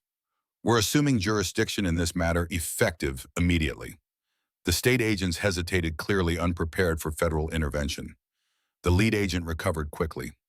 We have valid warrants for Lawson's arrest on state charges, which are superseded by our federal investigation, Taylor replied smoothly. He approached, lowering his voice. I suggest you contact your superiors for guidance. Interference with a federal corruption investigation carries significant penalties, professional and personal. The implied threat was clear. After a tense moment, the state agents retreated, exiting the diner with final warning glances at Jack. Good to see you, old friend, Taylor said, extending his hand, though you seem to have a talent for complicated situations. Jack accepted the handshake. Some things never change. The diner had fallen silent, customers watching the exchange with undisguised interest. Taylor addressed them professionally. Ladies and gentlemen, we apologize for the interruption. This is a federal matter that doesn't concern the general public. Please continue your meals. He gestured for Jack to follow him outside, where additional FBI vehicles were arriving. We need to move quickly. Bennett has connections in the state attorney general's office, but that won't stop him for long. Where's the evidence? Secure with Margaret Miller. She's heading to the rendezvous point now. Taylor nodded approvingly. My team has secured Sarah Thompson's release from county jail. She's being brought to our temporary command center. He studied Jack with professional assessment. You've done good work here, Jack, bringing this all together. Not just me, Jack corrected. Frank and Sarah did the hard part. I'm just finishing what they started. Taylor's expression sobered. And what Bennett and Lawrence tried to bury for decades. We're going to need your full statement on that aspect as well. They moved toward the FBI vehicles, but Jack paused, looking back at the diner where Michael and Harmon stood watching. The Millers need protection. Bennett won't hesitate to eliminate witnesses now that he knows federal authorities are involved. Already arranged, Taylor assured him. We have agents positioned at their farm and the diner. Bennett is under surveillance as we speak. As they prepared to depart, a commotion erupted down the street. A black Suburban was approaching at high speed, followed by two police cruisers with lights flashing. Bennett, Jack recognized immediately, making his move personally. Taylor issued rapid instructions to his team, who took defensive positions as the vehicles screeched to a halt nearby. Maxwell Bennett emerged from the Suburban, his usual polished appearance now showing signs of strain. Sheriff Donovan and several deputies flanked him, creating an unmistakable confrontation. "This is local jurisdiction," Donovan announced loudly. "We have outstanding warrants for Lawson's arrest." Taylor stepped forward, federal authority evident in his bearing. "This is now a federal corruption investigation, Sheriff. Your jurisdiction has been superseded." Bennett moved forward, his facade of civic respectability cracking under pressure. "This is outrageous. Lawson is a fugitive, a trespasser who broke into private property and stole corporate documents." "Mr. Bennett," Taylor replied evenly, "I suggest you contact your attorney immediately. Federal agents are currently executing search warrants at your mining facility, corporate offices, and private residence." Bennett's face paled visibly. "You have no right, no authority. We have evidence of interstate drug trafficking, money laundering, obstruction of justice, and conspiracy spanning decades." Taylor continued implacably. "Your rights will be respected throughout our investigation, but I strongly advise cooperation at this point." A tense standoff ensued. The small-town Main Street transformed into the front line of a decades-old conflict, finally approaching resolution. Locals gathered at a distance, witnessing the unprecedented confrontation between the town's most powerful citizen and federal authorities. Bennett's veneer of civility crumbled completely as he advanced toward Jack, jabbing a finger against his chest. "You should have died in that prison camp, Lawson. You and Frank, both, all of you, should have rotted there." The admission hung in the air, shocking even his own men. Bennett realized his error too late, his face paling as he understood what he'd revealed. The implicit confession of murder wasn't something even his political connections could shield him from. "Mr. Bennett," Taylor said coldly, "you've just added to the charges we'll be filing." Bennett's composure cracked entirely. "This is all based on lies, fabrications by a washed-up veteran with a grudge." He pointed accusingly at Jack. "Lawson has been unstable since his return. Everyone knows it." Jack remained silent, allowing Bennett's increasingly desperate accusations to reveal his panic. Taylor maintained professional detachment, instructing his agents to establish a perimeter as the confrontation escalated. Sheriff Donovan, sensing the shifting balance of power, began to distance himself from Bennett. "Mr. Bennett, perhaps we should consult with the county attorney before proceeding further." Bennett turned on him furiously. "You work for me. You all work for me. I built this town when it was nothing but failing farms and empty storefronts." His unguarded admission hung in the air, damning in its implications of corruption and control. Onlookers murmured, many recording the scene on cameras and early mobile phones. Taylor nodded to his agents. "Mr. Bennett, you are under investigation for multiple federal crimes. I advise you to exercise your right to remain silent until your attorney is present." As federal agents moved to secure Bennett, Ray and Vince emerged from the Suburban, hands moving toward concealed weapons. Jack reacted instantly, his combat instincts engaging before conscious thought. He intercepted Vince with a precise strike to the solar plexus, disarming him in a fluid motion that belied his age. Taylor's agents subdued Ray simultaneously, preventing potentially deadly escalation. The confrontation ended as quickly as it had begun. Bennett, his security personnel, and Sheriff Donovan were taken into custody for questioning. Federal agents established control of the scene with professional efficiency, securing vehicles and collecting preliminary evidence. Jack stood amid the activity, experiencing the strange disconnection that often followed combat situations, the sudden transition from imminent danger to relative safety. Taylor approached respect evident in his expression. Old habits, Jack said simply. Some habits are worth keeping, Taylor replied. We need to move to the command center now. Margaret Miller is waiting with the evidence. They drove to the temporary FBI headquarters established at the county municipal building, neutral territory, outside Bennett's direct influence. Inside, the operation was fully underway. Agents coordinated multiple search teams, processed initial evidence, and prepared for interrogations. Margaret Michael and Sarah Thompson were waiting in a conference room along with Bill Harmon. The evidence they'd gathered was spread across the table: the computer files, Frank's financial records, the documentation of Bennett's illegal activities. Federal technicians were already processing the materials, creating secure copies, and establishing chain of custody. Bennett's in custody, Jack announced as they entered. It's happening, all of it. Sarah's composure finally broke, tears streaming down her face. I knew this day would come. Frank never lost faith that the truth would eventually emerge. Because of his persistence, Jack acknowledged. And your courage. He never stopped fighting even when the rest of us had moved on. Taylor joined them, bringing updates from the various search operations. The mine facility is exactly as you described. We've seized significant quantities of narcotics cash and documentation. Bennett's corporate headquarters yielded additional financial records consistent with money laundering operations. He turned to Margaret.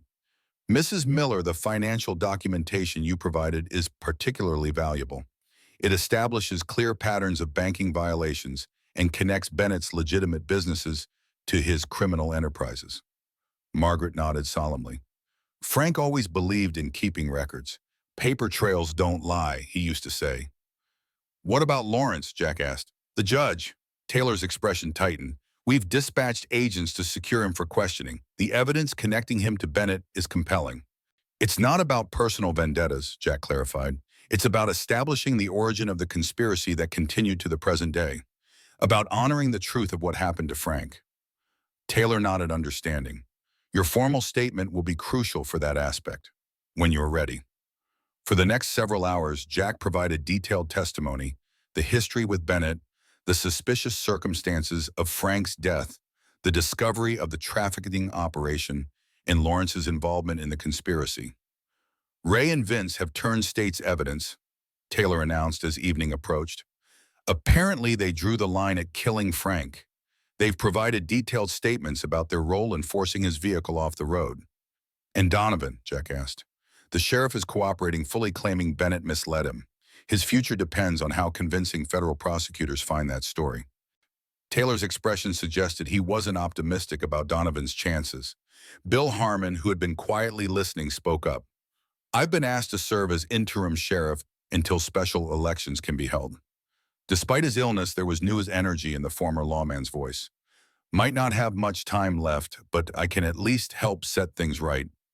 Michael, who had been quietly supportive throughout the day, finally spoke. What about my father's death? Will they be charged with murder? Taylor exchanged glances with Jack before answering carefully. The evidence strongly suggests Frank Miller was killed to prevent him from exposing the operation. Bennett and several associates will face conspiracy and murder charges based on the documentation you have provided and physical evidence from the accident scene. Margaret reached for her son's hand, tears glistening in her eyes. Frank would be proud of you, of all of us. As night fell over Riverdale, the small town buzzed with the unprecedented events of the day. Bennett, the powerful businessman who had controlled local politics and economics for decades, was in federal custody. His network of influence was unraveling as associates scrambled to distance themselves from the expanding investigation. Jack stood outside the municipal building, watching as lights came on across the town.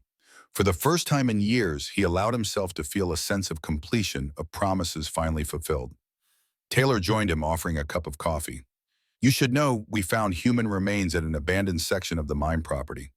Forensics will confirm, but the initial assessment suggests they've been there approximately 6 weeks. Jack absorbed this confirmation of Eddie's fate with solemn acknowledgement. He deserves a proper burial, military honors. Already arranged, Taylor assured him.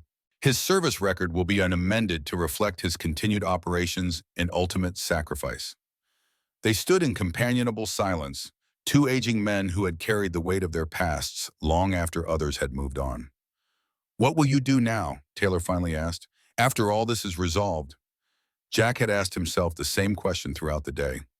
For decades, he'd existed rather than lived, moving from place to place, taking temporary jobs, forming no lasting connections. The mission that had brought him to Riverdale had provided purpose, but its completion left questions about what remained. "I don't know," he admitted. "I haven't thought beyond this day for a very long time." Taylor nodded, understanding. "The Bureau could use your skills. Consultant work, perhaps. Your experience with this type of investigation is valuable."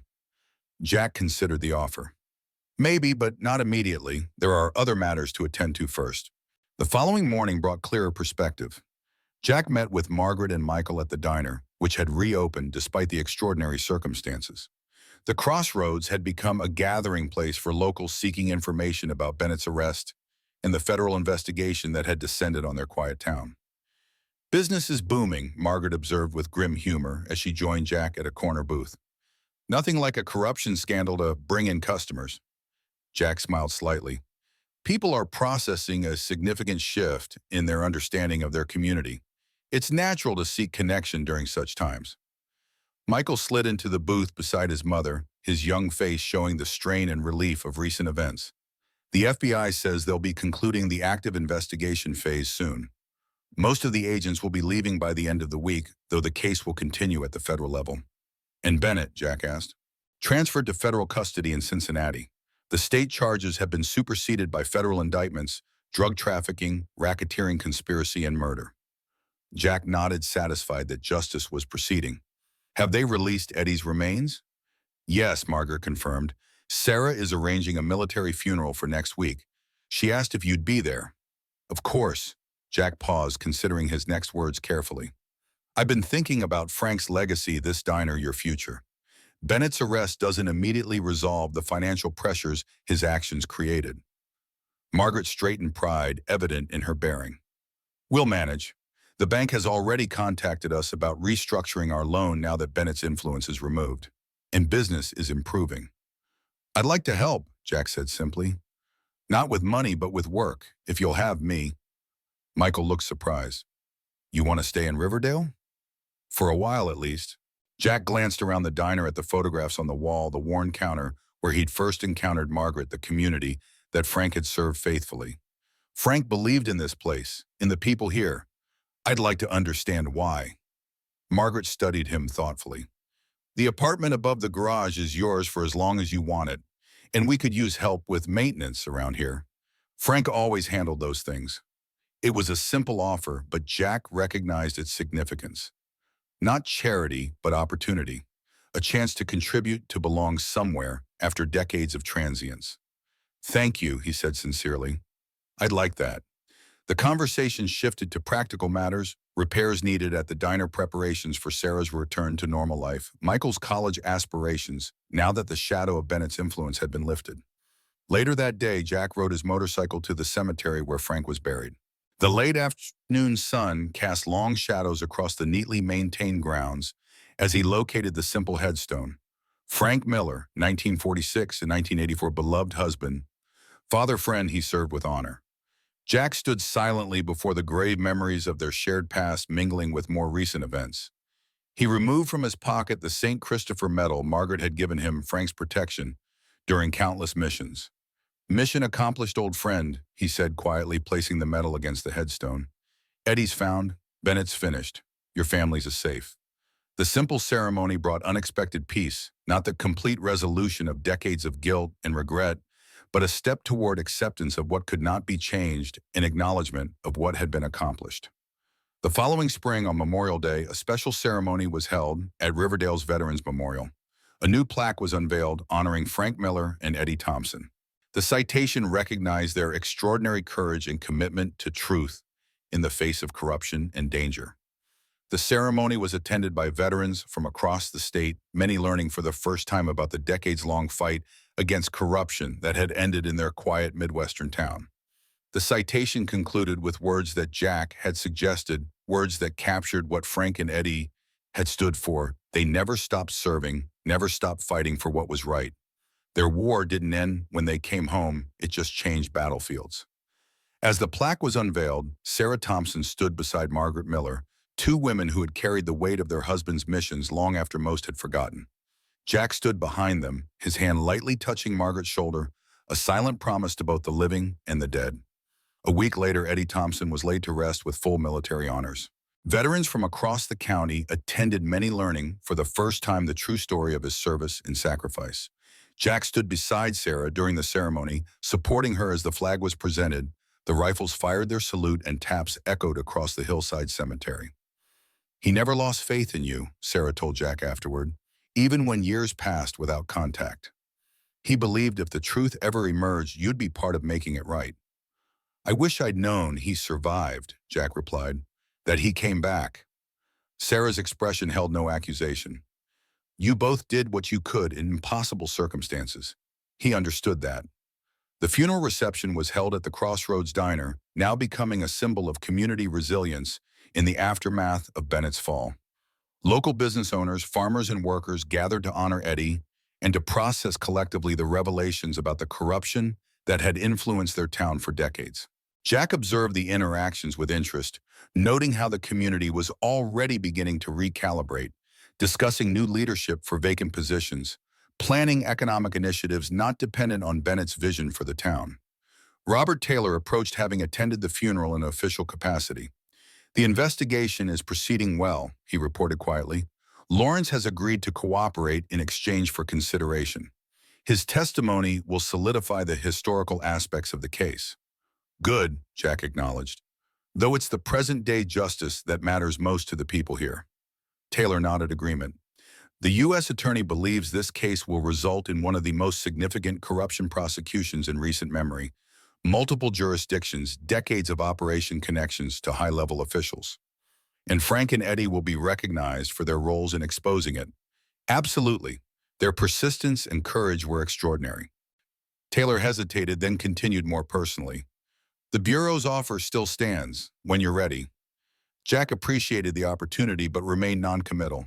"I have commitments here for now, promises to keep." As summer transitioned to autumn, Riverdale began healing from Bennett's decades of influence. The Interstate Commerce Project was restructured under federal oversight, with modifications to preserve local businesses and farmland. The Crossroads Diner thrived, becoming a symbol of resilience and continuity. Jack settled into a rhythm of work and quiet recovery.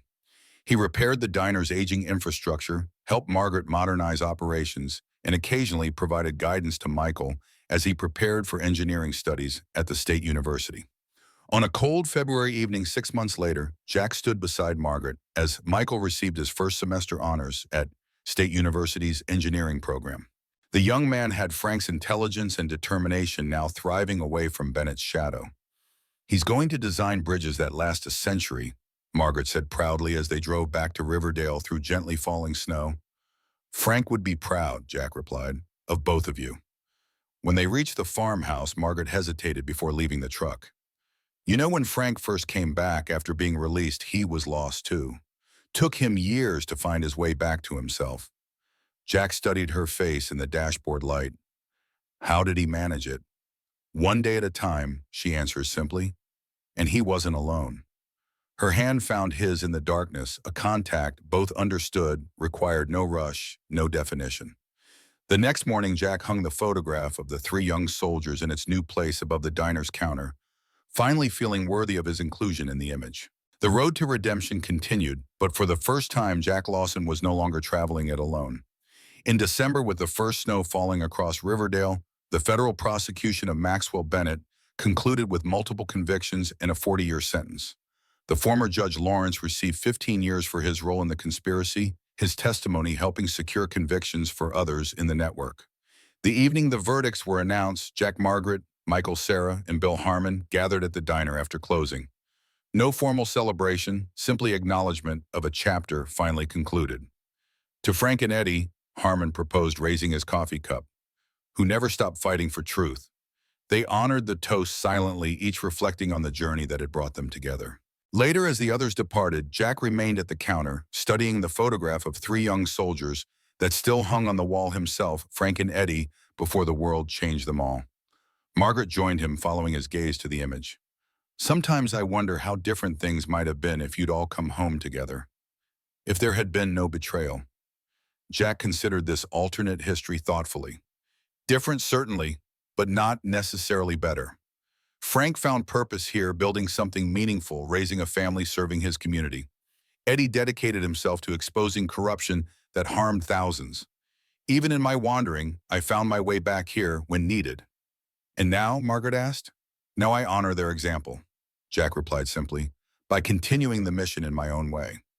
Outside, snow continued falling on Riverdale, covering the town in clean whiteness, obscuring old boundaries and revealing new possibilities. Jack Lawson, who had spent decades running from his past, found himself for the first time looking toward a future with purpose. The road to redemption hadn't ended. Perhaps it never would completely. But Jack had found his direction at last, guided by the examples of brothers in arms who had never stopped fighting for what mattered, even when the battle seemed unwinnable. In that continuation, that commitment to finish what others had started, Jack found something he had thought lost forever after his years of captivity and wandering. Not just purpose, but home.